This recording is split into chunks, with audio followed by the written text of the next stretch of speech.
You're listening to Too Much on Her Plate, the podcast for smart, busy women who are tired of running on the hamster wheel and are ready to create freedom from overeating and emotional eating. I'm your host, clinical psychologist, author, and a smart, busy woman too, Dr. Melissa McCreary.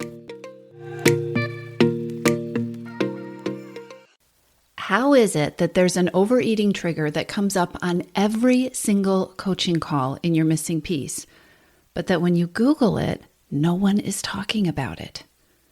When you think about what triggers emotional eating or overeating for you, I'm betting that perfectionism is not the first thing that comes to mind, but maybe it should be.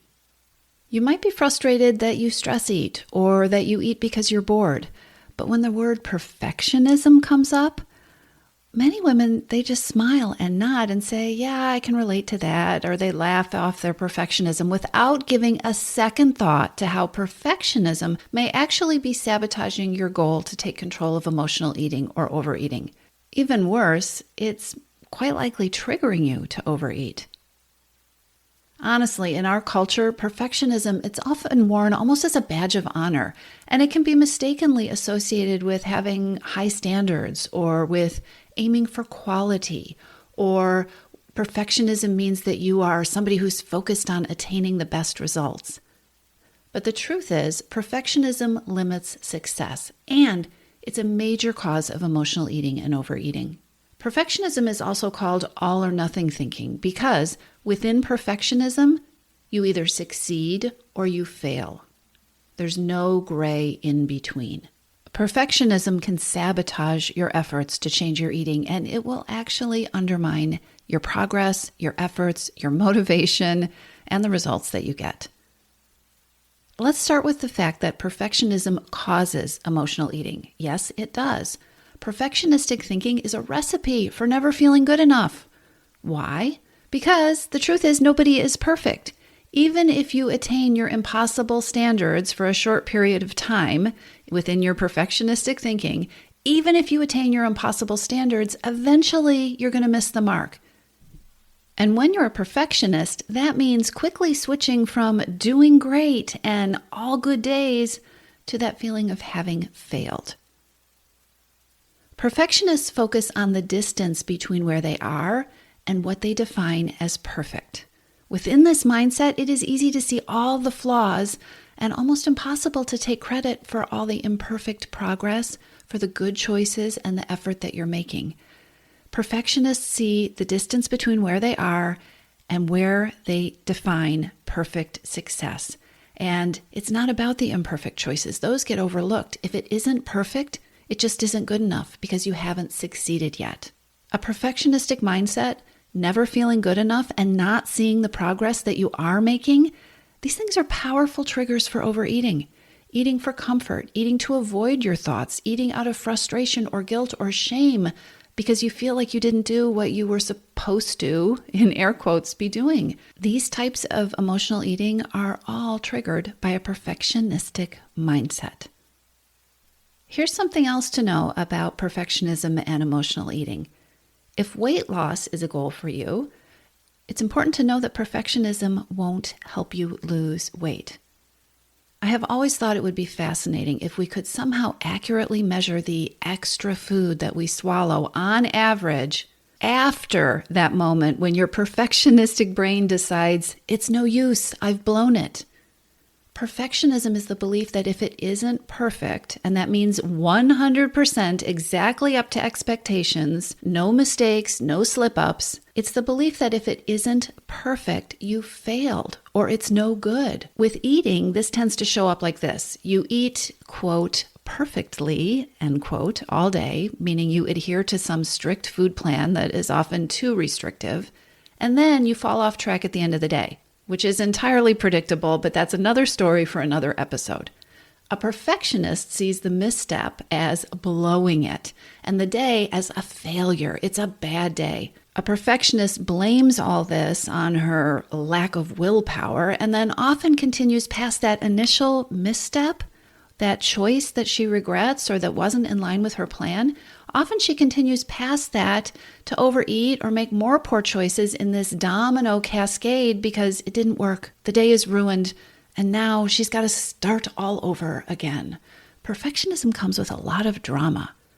Much of the time, the food that is eaten after deciding that imperfect equals failure is a lot more than the actual misstep or the choice that led you, the perfectionist, to believe that you failed. And so is the emotional baggage and the self-blame and the name-calling that you're likely to heap on yourself, which again can be a recipe for another cycle of overeating because it's all ruined and you have to start over again anyway. And here's another thing about perfectionism. Perfectionism sabotages your attempts to end emotional eating. Perfectionism and all or nothing thinking lead to thinking that it's all either good or bad. It's a success or a failure. And when you create only two possibilities to focus on, that large gray area, the huge gray area in the middle, is overlooked. And the problem is that area in between, that area between where you are now and where you want to be with peace with food, that's the place where you can really make peace with food. That's the place where you end emotional eating. That area in between, that gray space, it's the place where you can learn and grow and really create change. But only if you allow for options beyond perfectionism and beyond those two choices of success and failure. Ditching perfectionism to create freedom from overeating means embracing the gray area. When you overeat, I want to challenge you to stop seeing it as a failure. Instead, examine why it happened. Ask questions. Wonder, why was I so hungry?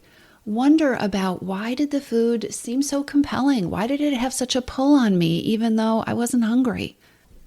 Ask yourself how come today was so much harder than yesterday? There's a power question that you can ask when you step out of perfectionism, which is, what did I do that was working?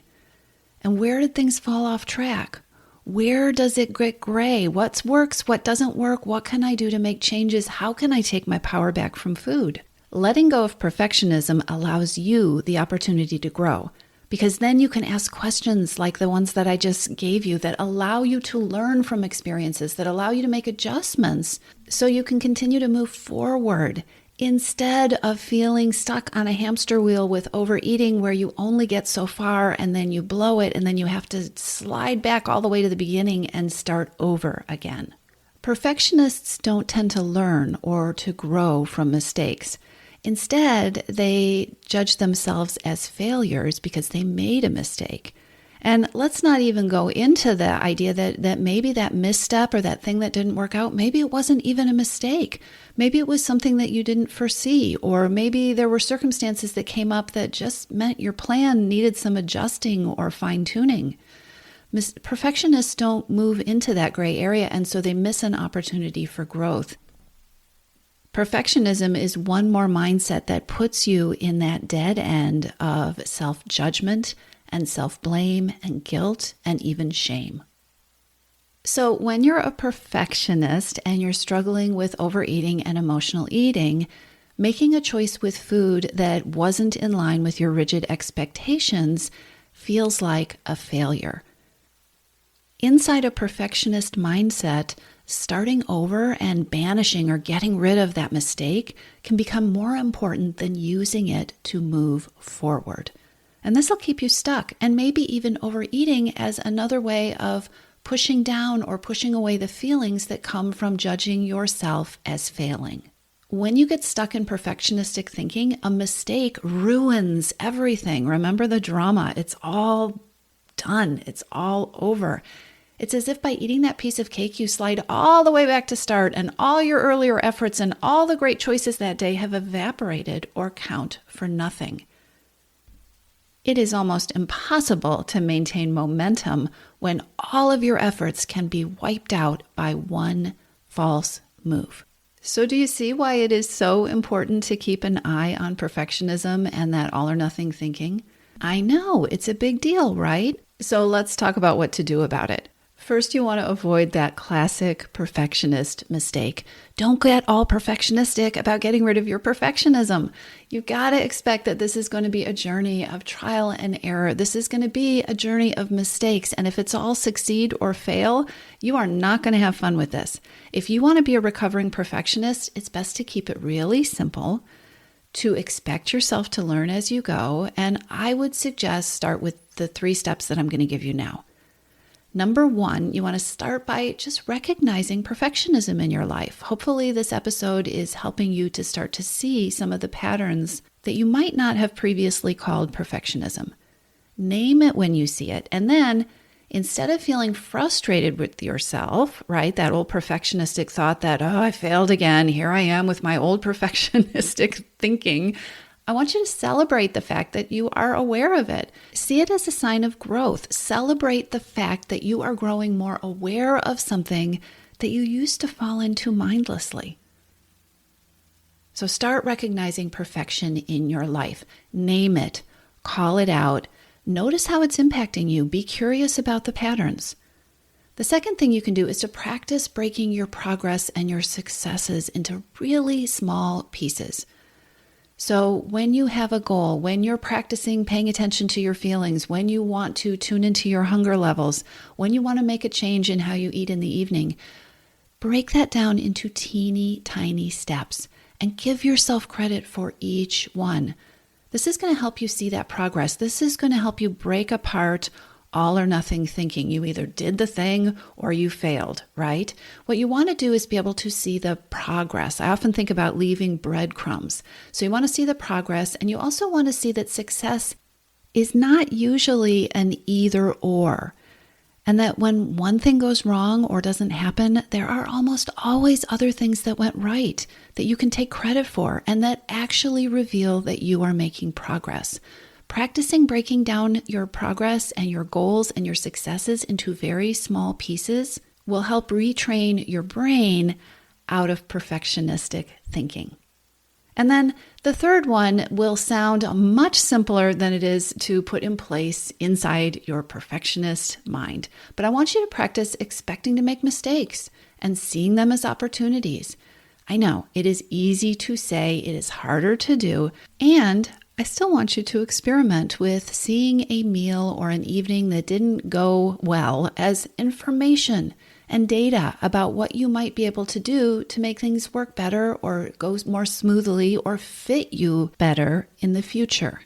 Use curiosity to examine, to explore why things went as they did, and to figure out what you can learn from this. Don't allow all or nothing thinking to drive you into that dead end. Instead of shutting down or starting over when you make a mistake, try following a negative choice or a behavior that you didn't like with something immediate that is a positive step. And it can be a teeny tiny one. Switch your mantra from I need to start over to I'm course correcting, starting now.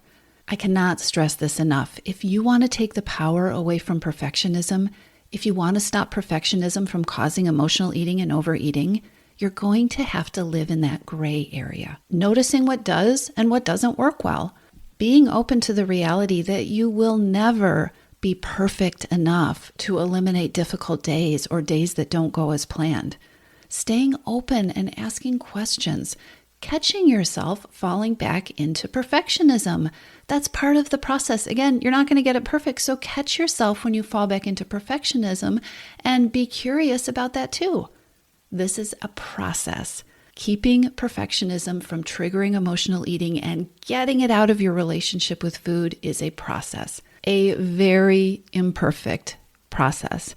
And that's okay, because it's in the imperfection, it's in those gray areas where all those opportunities for growth and change are waiting. Do not dead end yourself into self-judgment and guilt and blame. Be curious, ask the questions, and ditch the perfectionism imperfectly. I'll talk to you soon. If you like what you've heard, subscribe to the Too Much on Her Plate podcast and take 30 seconds to leave a review. If you're ready to tackle your hidden hungers, then come on over to toomuchonherplate.com. That's 2TOO muchonherplate.com and take the Hidden Hungers quiz. It's free, and not only will you be able to pinpoint your best place to start, you'll get the resources you need to take your next best step.